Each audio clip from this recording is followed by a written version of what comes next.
નમસ્કાર, CV24 news સાથે હું રેશમા આપનું સ્વાગત કરું છું.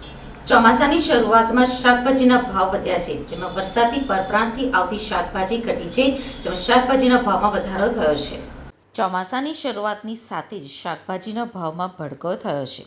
ભારે વરસાદના કારણે પરપ્રાંતથી આવતા શાકભાજીની આવક ઘટી છે, તેથી શાકભાજીની આવક ઘટતા ભાવમાં વધારો જોવા મળી રહ્યો છે તેમ વેપારીઓ જણાવી રહ્યા છે.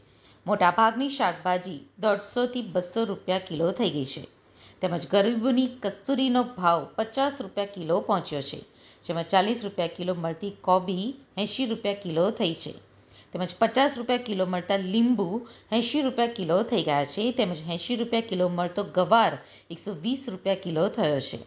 તેમાં સામાન્યનું રોજનું કમાનાર લોકોમાં ચર્ચા શરૂ થઈ ગઈ છે કે હવે શાકભાજી કેવી રીતે ખરીદાશે, જેમાં સામાન્ય લોકોમાં શાકભાજીના ભાવ વધતા ઘરનું બજેટ ખોરવાયું છે. પ્રતિ કિલો બટાકાનો ભાવ વધીને ₹50 થઈ ગયો છે, તેમજ 60 રૂપિયા કિલો મળતા ફ્લાવરનો ભાવ ₹120 થી 150 થયો છે. કોબી અને લીંબુનો પ્રતિ કિલો ભાવ ₹80 થયો છે, તેમજ 50 રૂપિયા કિલો મળતા ભીંડાનો ભાવ ₹100 થી 120 થયો છે, ત્યારે 80 રૂપિયા કિલો મળતા ગવારનો ભાવ ₹120 થઈ ગયો છે. 120 રૂપિયા કિલો મળતી ચોળીનો ભાવ ₹300 થયો છે, તથા 70 રૂપિયા કિલો મળતા ટિંડોરાનો ભાવ ₹200 થઈ ગયો છે. 160 રૂપિયા કિલો મળતા આદુનો ભાવ ₹200 થી 220 થયો છે, તો કોથમીરનો પ્રતિ કિલો ભાવ વધીને ₹90 થયો છે.